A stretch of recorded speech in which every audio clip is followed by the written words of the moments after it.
عبدك ورسولك وصل على المؤمنين والمؤمنات والمسلمين والمسلمات তার 24 ঘন্টার ছোটখাটো গুনাহগুলোকে আল্লাহ তাআলা মার্জনা করে দিবেন। আমার ভাইয়েরা, মানুষ যখন কষ্টে থাকে আমরা এটাকে কষ্টের পরিমাণ বাড়ায়া দেই। তৈলাক্ত মাথার মধ্যে আমরা তেল দেই। নবীজি বলেছেন যে মুমিন ব্যক্তি আরেকজন মুমিনের কষ্টের সময়, দুর্দশার সময় তার বাড়িতে গেল, তাকে সান্ত্বনা প্রদান করলো, পর্যায়ে আসানা প্রদান করলো, রুগীকে দেখতে গেল, বিপদে তাকে পাশে দ্বারা সাহস দান করলো, এই যে আরেকজন মুমিনের জন্য সে আপনার সান্ত্বনা প্রদান করলো। এই সান্ত্বনা দেওয়ার কারণে আল্লাহ একটা পুরস্কার হিসেবে একটা ফেরেশতা সৃষ্টি করে দিবেন। এই ব্যক্তি যখন মারা যাবে, আপনি যখন মারা যাবেন, এই যে মুসলমানের বিপদের দিনে আপনি হাসেন নাই, কাউকে আপনি বাউলিয়া বলে গালিগালাজ করেন নাই, কাউকে রাজাকার বলেন নাই, কাউকে আত্মর বলেন নাই, কাউকে রোহিঙ্গা বলেন নাই, কোন আলেমকে গালাগালিজ করেন নাই, কোন নেতাকে আপনি অপমান করেন নাই, কৃষক করে একটা গরিব মানুষকে আপনি তুচ্ছ তাচ্ছিল্য করেন নাই। আল্লাহ পাক আপনার জন্য একটা ফেরেশতা সৃষ্টি করবেন। মানুষেরা জানাজা নিয়ে আর কবরে চলে যাবে, এই ফেরেশতা আপনার সাথে কবরের ভিতরে অবস্থান করবে। আপনার সহযোগ দেওয়ার সময় আপনাকে সান্ত্বনা দিবে, সাহস দিবে। কিয়ামতের দিন আপনি যখন উঠবেন, ফেরেশতা আপনার সাথে উঠবেন, কিয়ামতের বিশাল ময়দানে আপনাকে নিয়ে যাবে। আপনার জন্য যখন জান্নাতের ফয়সালা হয়ে যাবে, এই ফেরেশতা জান্নাতের বসতবাড়িটা আপনাকে দেখায় দিবে। বলেন সুবহানাল্লাহ। আমার ভাইয়েরা, সেজন্য আমাদের উচিত হচ্ছে এই ঈদের আনন্দকে শুধু ঈদের দিনের মধ্যে সীমাবদ্ধ না রেখে সারা বছর যাতে আমরা ঈদের আনন্দ পাই। প্রত্যেকটা জুমার সালাতে আপনারা অংশগ্রহণ করবেন। আজকে যেমন আপনারা নতুন করে এই ময়দানের মধ্যে প্রবেশ করেছেন, নবীজি বলেছেন যে রোজাগুলো ঈমানের সাথে সওয়াবের আশায় রাখলো, তার পরিবেশটা এমন হয়ে গেল সে যেন মায়ের গর্ভ থেকে নতুন করে পৃথিবীতে এসেছে। বলেন সুবহানাল্লাহ। আমরা সকলে বলি আলহামদুলিল্লাহ। আমার ভাইয়েরা, আপনাদের একটু কষ্ট হচ্ছে আমি জানি, কিন্তু নবীজি এই কথাও বলেছেন, মান লাম ইয়াশকুরিন নাস ওয়া লা ইয়াশকুরিল্লাহ, যে মানুষের শুকরিয়া আদায় করে না সে আল্লাহ তাআলার শুকরিয়া আদায় করে না। এই ময়দানে আপনারা উপস্থিত হতে পেরে আপনারা খুশি না বেজা?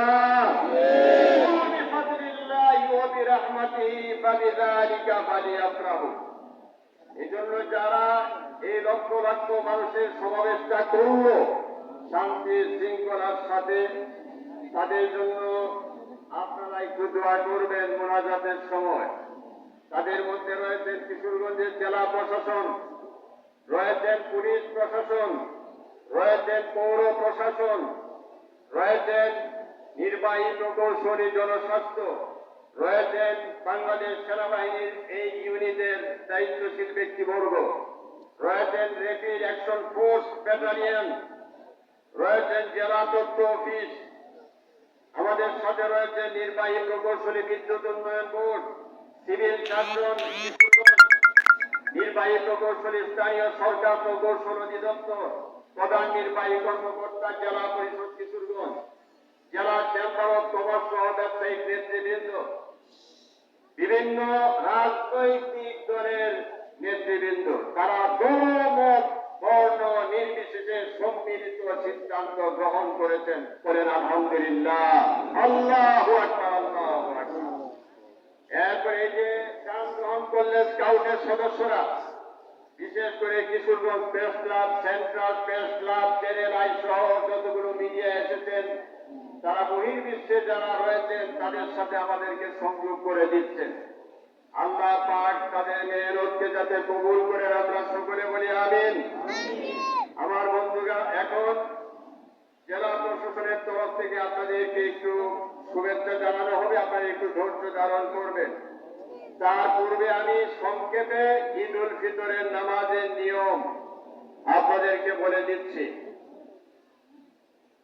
ঈদ উল ফিতরের নামাজ হচ্ছে ওয়াজিব নামাজ। এই নামাজ কার সন্তুষ্টির জন্য করব? খোলা ময়দানে নবীর এই মাঠ করা সুন্নত। আমার ভাইয়েরা, যেখানে মাঠ নাই সেখানে তো মসজিদ ছাড়া আমাদের উপায় নাই। আর ঈদের নামাজে যখন দাঁড়াইবেন, ঈদের নামাজের কিন্তু কোনো একামত নাই। একামত আছে? এই প্রিন্সিপাল আবুল খায়ের মোহাম্মদ নুরুল্লাহ রহমতুল্লাহ আলাই তার ওয়াজুল সিয়াম কিতাবে বলেছেন, যে সমস্ত নামাজের ইকামত নাই সেই সমস্ত নামাজে মুসল্লিরা নামাজে দাঁড়িয়ে ইকামতের জায়গায় সুবহানাল্লাহ, আলহামদুলিল্লাহ, লা ইলাহা ইল্লাল্লাহ, আল্লাহু আকবার, আস্তাগফিরুল্লাহ 10 বার পাঠ করবেন। কয়বার? সহিহ ইবনে সুন্নি কিতাবের নাম। এরপরে ইমামের সাথে তাকবীরে তাহরিমা বাঁধবেন, এভাবে হাত বাঁধবেন, বাঁধার পরে সানা পড়বেন। যারা লম্বা সানা জানেন না, রিক্সা চালক, কৃষক, পরিবহন শ্রমিক, তারা যদি পড়েন সুবহানাল্লাহি ওয়া বিহামদিহি সুবহানাল্লাহিল আযীম, তাদের সানা হয়ে গেল। বলেন আলহামদুলিল্লাহ। সানার পরে আবার ইমাম সাহেব 3 বার তাকবীর বলবেন। প্রথম 2 তাকবীরে হাত ছেড়ে দিবেন, চতুর্থ তাকবীরে আপনি ইমাম সাহেবের সাথে আবার হাত বাঁধবেন। ইমাম সাহেব ইস্তেআজা পাঠ করে তিনি সূরা কেরাত করবেন, রুকু করবেন, সিজদায় যাবেন। দ্বিতীয় রাকাতেও তিনি দাঁড়াইবেন, কেরাত করবেন। তারপরে রুকুতে যাওয়ার আগে আবার 4 বার তাকবীর দিবেন। প্রথম 3 তাকবীরে আপনি হাত তুলবেন, হাত ছেড়ে দিবেন। চতুর্থবার ইমামের তাকবীরের সাথে হাত না বেঁধে আপনি সরাসরি রুকুতে চলে যাবেন। অন্যান্য নামাজের মতোই নামাজ আদায় করবেন, তাড়াহুড়া করবেন না। সামনের কাতারকে আপনারা ফলো করবেন, সিজদার দিকে তাকিয়ে থাকবেন। আল্লাহ তাআলা আমাদের এই ঈদ জামাত সহ বাংলাদেশের সকল ঈদ জামাতকে যাতে কবুল করেন, আমরা সকলে বলি আমিন।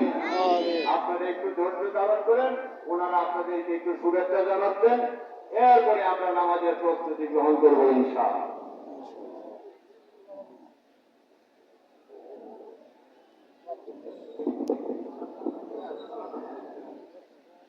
আলহামদুলিল্লাহ, সকলে বলি আলহামদুলিল্লাহ। সম্মানিত মুসল্লিয়ানে কেরাম, এপর্যায়ে শুভেচ্ছা বক্তব্য রাখার জন্য সামনে আরোপ করছি জনাব মোহাম্মদ হাসান চৌধুরী, পুলিশ সুপার কিশোরগঞ্জ। শুভেচ্ছা বক্তব্য রাখছেন জনাব মোহাম্মদ হাসান চৌধুরী, পুলিশ সুপার কিশোরগঞ্জ। ধন্যবাদ। সম্মানিত মুসল্লিবৃন্দ, আসসালামু আলাইকুম ওয়া রাহমাতুল্লাহ। ঈদ মুবারক।